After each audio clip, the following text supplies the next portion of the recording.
Ito ang pinakamayamang pamilya sa buong Pilipinas, the C family or the C group.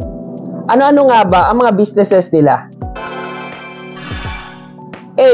Ako si Mark Vere, ang iyong business chismis buddy. Ito na nga ang mga businesses ng C family.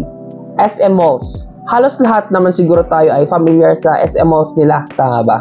As of 2024, meron silang 85 SM Malls sa buong Pilipinas at 8 SM Malls naman sa China.